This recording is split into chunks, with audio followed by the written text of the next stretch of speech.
Chào mừng các bạn đến với loạt bài Thành thạo Excel qua giải đề thi số 19. Thì đây là cái nội dung của đề thi số 19 nhé. Mình có một cái danh sách lương tháng 1 năm 2007. Đấy. Thì ở đây mình có một cái hệ số là lương tối thiểu. Đấy. Còn đây là thông tin gồm có cột số thứ tự, họ đệ, tên, đơn vị, hệ số. Còn các cái nội dung còn lại là mình sẽ phải giải quyết, đúng không? Đấy. Còn cái dòng cuối cùng ở đây là cái kết quả tham khảo. Thì khi mà các bạn làm xong mà các bạn ra được cái kết quả như cái dòng cuối cùng này thì là ok nhá. Đấy, thì còn lại là 8 cái câu hỏi này. Đấy. Thì ở đây mình đã nhập sẵn dữ liệu rồi nhá. Đấy, thì các bạn có thể tải cái file thực hành trong phần mô tả phía dưới video, rồi các bạn tải về, các bạn vừa theo dõi và thực hành cùng mình nhá. Thì đầu tiên mình sẽ đi vào cái câu số 1 là các bạn sẽ lập cái bảng tính trên. Đấy, vào dữ liệu cho 5 cái cột đầu tiên. Đấy. Thì riêng cột số thứ tự là các bạn sẽ cần nhập tự động nhá. Đấy. Còn thì các bạn đặt tên cái này thì thôi, đúng không? Còn khi mà các bạn gần làm xong thì các bạn định dạng cho in ngang để làm trọn vẹn trong một cột giấy. Thì riêng cái số thứ tự thì các bạn sẽ nhập hai cái giá trị đầu tiên là 1 và 2. Đấy. Sau đó các bạn sẽ bôi đen hai cái ô này. Các bạn sẽ trỏ xuống dưới góc bên phải này, khi mà nó hiện dấu cộng nhá thì các bạn tích đúp. Tức là các bạn tích chuột trái 2 lần liên tiếp nhé. Đấy, thì nó sẽ tự điền số thứ tự của các bạn còn lại. Câu số 2 là các bạn sẽ tính lương. Lương sẽ bằng hệ số lương các bạn nhân với cả lương tối thiểu. Đấy, thì như vậy là các bạn phải cần tính lương, đúng không? Lương thì sẽ bằng gì ạ? Lương sẽ bằng hệ số các bạn nhân với cả gì ạ? Nhân với cả cái lương tối thiểu ở đây. Đấy, thì đấy là cái câu số 2 là các bạn sẽ tính lương nhá. Đấy, thì lương các bạn sẽ bằng gì ạ? Bằng hệ số là gì ạ? Là cái ô F6 các bạn nhân với cả gì ạ? Nhân với cả cái lương tối thiểu. Ở đây là cái ô L4 nhá. Thì các bạn lưu ý cái ô L4 này là cái tham chiếu bên ngoài, là các bạn cần phải cố định khi mà các bạn kéo công thức xuống, đúng không? Đấy, thì khi mà các bạn kéo công thức xuống thì bình thường cái lương tối thiểu nó cũng dịch chuyển xuống dưới theo. Nếu như các bạn kéo bao nhiêu ô thì nó cũng dịch chuyển xuống bấy nhiêu ô. Nếu như mình không muốn cái ô này nó dịch chuyển xuống nhá, thì mình phải khóa nó lại. Thì các bạn sẽ ấn F4 hoặc là cái nút function F4 để các bạn khóa cái ô L4 này lại nhá. Đấy, thì các bạn sẽ ấn F4 để cố định cái lương tối thiểu ở đây là ô L4 nhá. Nếu như các bạn ấn F4 không được thì các bạn giữ thêm cái nút function và các bạn ấn F4 nhá. Đấy, các bạn enter. Đấy, các bạn sẽ kéo xuống thôi thì nó sẽ ra lương tối thiểu ở đây, đúng không? Đấy, các bạn thấy kiểm tra nó sẽ ra đúng là 1.920.000 là ok nhá. Đấy, thì đấy là cái phần mà lương tối thiểu. Câu số 3 là các bạn sẽ tính thưởng. Đấy, thưởng thì nó sẽ có là khoa Nga là 75.000, khoa Anh là 100.000, khoa Trung là 50.000 và khoa Pháp là cũng là 75.000. Đấy, như vậy ở đây mình có 4 khả năng, đúng không? Thì các bạn sẽ dùng cái hàm điều kiện if, thì mình sẽ dùng 3 cái hàm điều kiện if lồng nhau để mình giải quyết 4 cái trường hợp này nhá. Đấy, thì các bạn sẽ tính thưởng, đúng không? Đấy, các bạn sẽ bằng if. Đấy, nếu như mà gì ạ? Cái đơn vị ở đây mà bằng gì ạ? Mà một kép mình sẽ ghi là khoa gì ạ? Khoa Anh, đúng không? Đầu tiên là khoa Nga đi. Mình sẽ là khoa Nga. Đóng ngoặc kép lại. Phẩy thì mình sẽ trả về bao nhiêu ạ? Trả về 75.000. Đấy, phẩy. Ngược lại thì nó còn 3 khoa nữa thì mình sẽ dùng đến cái hàm if thứ hai. Đấy, if nếu như mà cái đơn vị mà bằng gì ạ? Đầu tiên là khoa Nga, sau đó là gì ạ? Khoa Anh thì được 100.000, đúng không? Bằng ngoặc kép mình sẽ ghi là khoa Anh. Đóng ngoặc kép lại. Phẩy thì mình sẽ trả về là gì ạ? 100.000. Đấy, phẩy. Ngược lại thì nó còn 2 cái khoa nữa cho nên mình phải dùng tiếp hàm if thứ ba. Nếu như mà cái đơn vị mà bằng gì ạ? Bằng khoa Trung, đúng không? Khoa Trung thì 50.000, bằng ngoặc kép khoa Trung. Đóng ngoặc kép, phẩy mình sẽ trả về 50.000. Phẩy. Còn trường hợp cuối cùng là còn lại thôi là khoa Pháp thì chắc chắn là 75.000 rồi, đúng không? Đấy, các bạn đóng ngoặc đơn lại để xong hàm if thứ ba, đóng ngoặc đơn lại để xong hàm if thứ hai và đóng ngoặc đơn lại để xong hàm if đầu tiên nhá. Đấy, thì các bạn sẽ tích đúp xuống thôi thì mình sẽ ra được là gì ạ? Là cái phần thưởng này nhá. Đấy, các bạn kéo xuống các bạn thấy nó là 75.000, đúng không? Đấy. Thì ở đây mình sẽ định dạng là mình sẽ bỏ cái phần thập phân đi. Đấy, như vậy mình sẽ xong cái phần gì ạ? Mình đã xong cái phần thưởng, đúng không nhá. Tiếp theo là các bạn sẽ tính cái phần thu nhập nhá. Thu nhập sẽ bằng lương cộng thưởng, đúng không? Đấy, lương cộng thưởng là mình xong cái thu nhập. Còn ở đây nó nói về cái tạm ứng thì bằng 1/3 thu nhập và các bạn làm tròn đến cái phần 100.000 nhá. Thì ở đây nó sẽ có hai ý là tính thu nhập thì dễ rồi, còn cái tạm ứng thì mình sẽ lấy 1/3 thu nhập và các bạn làm tròn đến cái phần 100.000 đồng, đúng không? Đấy, thu nhập sẽ bằng gì ạ? Bằng lương các bạn cộng với thưởng thôi nha. Đấy, các bạn kéo xuống thì mình sẽ ra được là cái phần thu nhập ở đây. Đấy, tạm ứng nhé. Tạm ứng thì các bạn sẽ bằng thu nhập các bạn chia cho 3, đúng không? Bởi vì 1/3 mà các bạn nhân 1/3 thì các bạn sẽ ra cái phần tạm ứng nhé. Đấy. các bạn kéo con bước xuống. Bây giờ mình làm tròn đến 100.000 đúng không? Thì mình làm như thế nào nhé? Đấy, thì các bạn làm tròn 100.000 thì các bạn cứ chia cho gì ạ? Các bạn chia cho 100.000 rồi các bạn nhân 100.000 thôi. Đấy, rồi các bạn nhân 100.000. Như thế này là các bạn vẫn giữ nguyên đúng không? Vẫn giữ nguyên kết quả. Mình chia cho 100.000 rồi mình nhân với 100.000 thì đầu tiên nó vẫn giống nhau đúng không? Đấy, thì bây giờ mình sẽ làm tròn cái phần mà chia cho 100.000 này thôi đúng không? Thì nó có thể lẻ đúng không? Nhưng mà thì khi mà mình nhân với 100.000 rồi thì nó sẽ làm tròn đến cái phần trăm nghìn nhá. Mình sẽ rao làm tròn nó đến cái số 0 cái phần thập phân thôi là được đúng không? Đấy, thì các bạn sẽ bằng gì ạ? Các bạn sẽ bằng rao. Các bạn ấn tab rao của gì ạ? Đến cái phần chia cho 100.000 nha, các bạn phẩy không, tức là mình sẽ làm không cái phần số thập phân đúng không? Mình làm tròn cái phần nguyên thôi. Đấy, các bạn enter. Đấy, các bạn kéo nó xuống.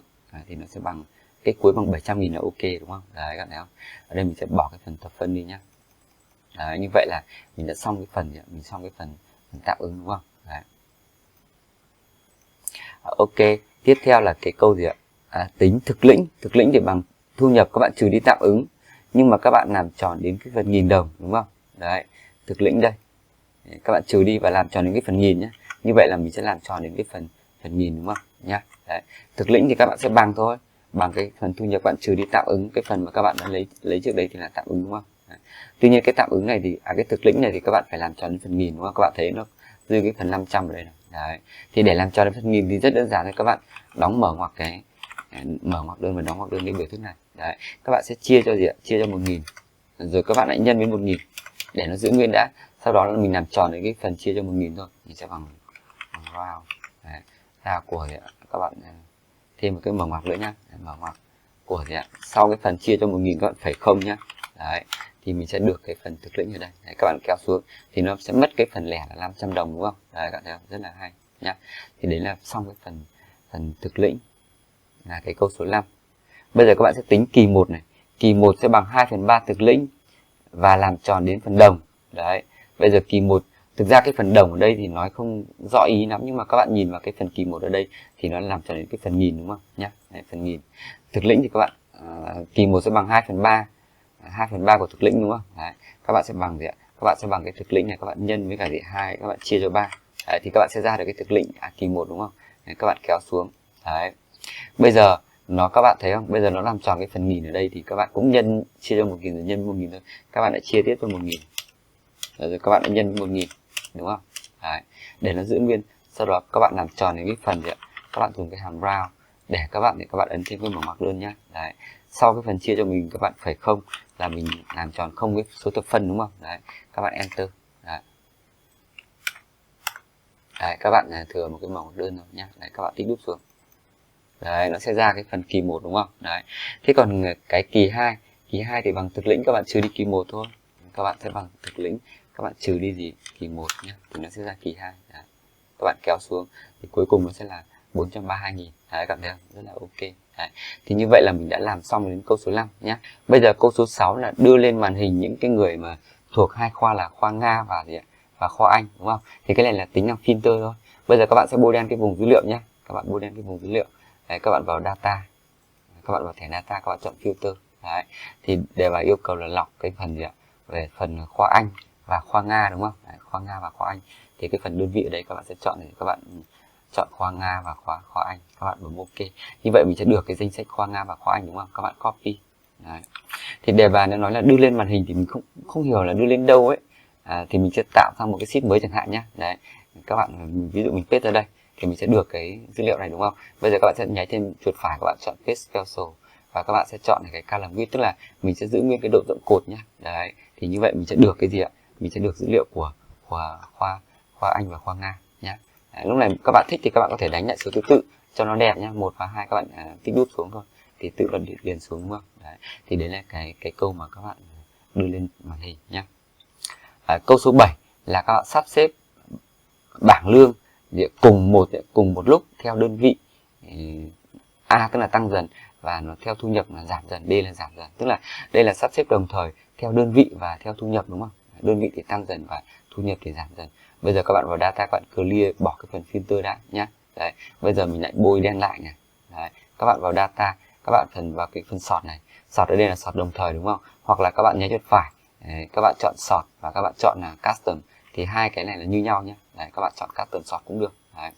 Ở đây nó sort theo nhiều cấp độ đúng không? Đầu tiên nó sort theo đơn vị đúng không? Thì mình sẽ chọn là đơn vị. Đơn vị A là tăng dần từ A đến Z này đúng không? Tiếp theo nếu như bằng nhau về đơn vị thì mình add thêm một cái cấp độ nữa, mình tích vào add level này, thì mình sẽ bằng nhau thì mình sẽ chọn là thu nhập đúng không? Thu nhập thì giảm dần thì mình sẽ chọn từ largest to smallest này. Đấy, là giảm dần. Đấy, là descending này, giảm dần đúng không? Đấy. Các bạn bấm OK thì như vậy là nó sắp xếp theo hai cái tiêu chí đồng thời nhá. Đấy, là theo đơn vị này, theo đơn vị, và nếu như bằng nhau về đơn vị thì mới sắp xếp theo thu nhập nhá. Đấy là cái câu số 7. Câu cuối cùng, câu số 8 là các bạn sẽ vẽ biểu đồ đúng không? So sánh lương trung bình của các khoa và các bạn định dạng bảng tính giống như trên đúng không? Đấy, giống như trên.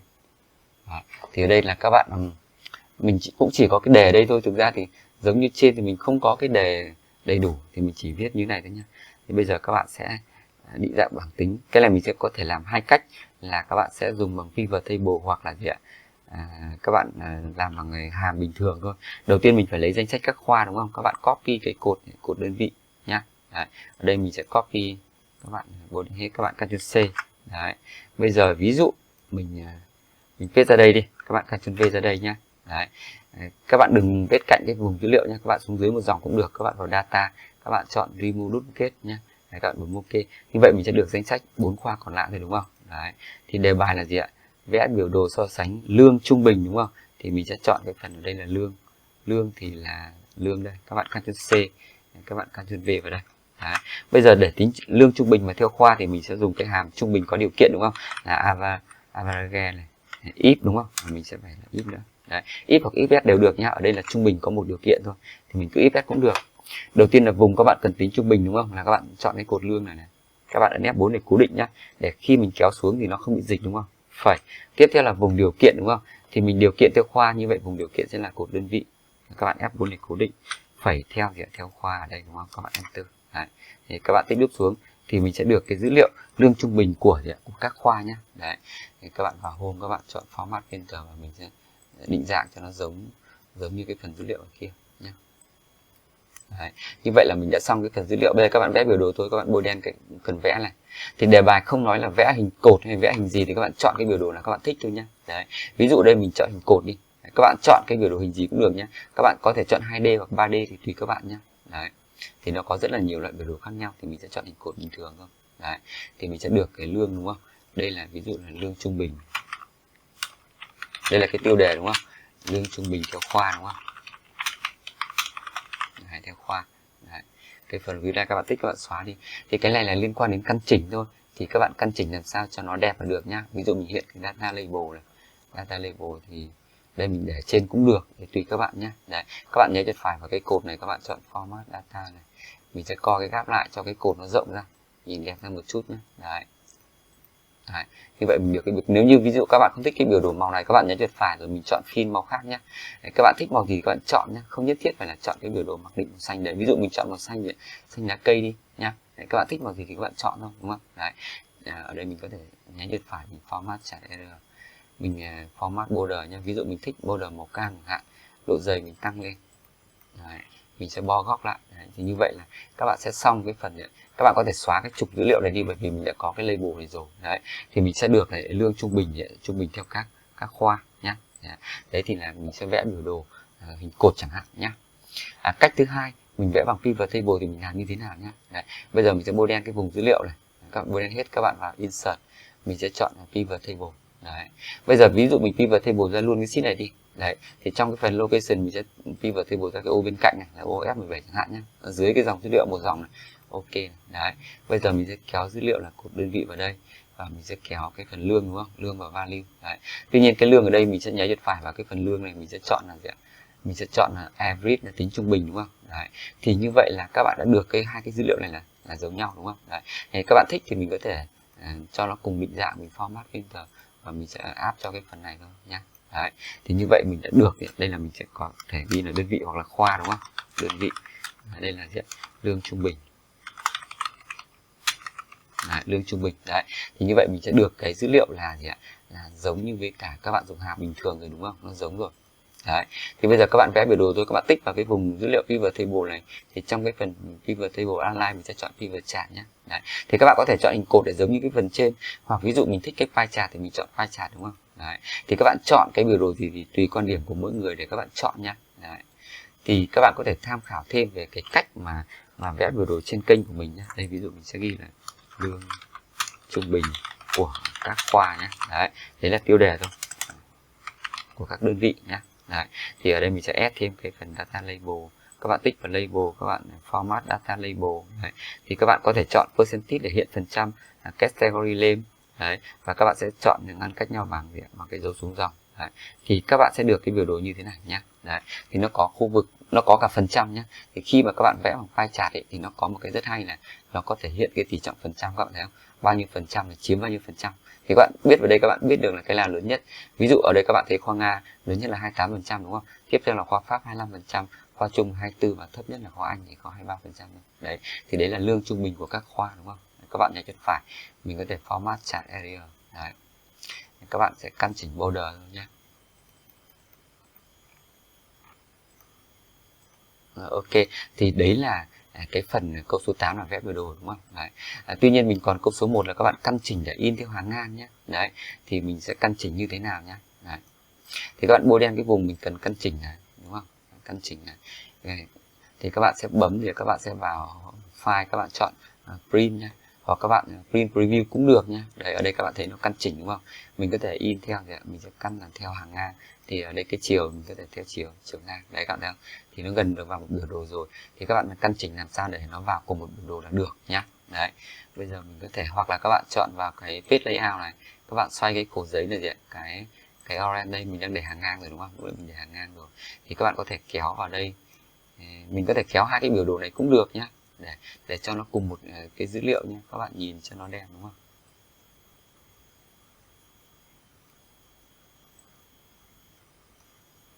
Các bạn ấn lại Ctrl P này. Đấy. Thì mình sẽ xem cái preview này nhé. Các bạn có thể là fix on sheet on page này. Đấy. Thì nó sẽ co vào một page, nhìn cũng rất là đẹp, đúng không? Thì tùy các bạn nhé. Đấy, mình có thể chọn cái tính năng này để nó vừa một trang giấy luôn nhé. Rồi các bạn bấm in bình thường thôi nhé. Đấy, thì đấy là cái nội dung của bài học ngày hôm nay. Ok, như vậy là mình đã kết thúc bài học ngày hôm nay ở đây. Cảm ơn các bạn đã theo dõi. Các bạn nhớ đăng ký kênh để cập nhật video mới nhất của Gà, cũng như chia sẻ để giúp mọi người cùng học nhé. Xin chào và hẹn gặp lại.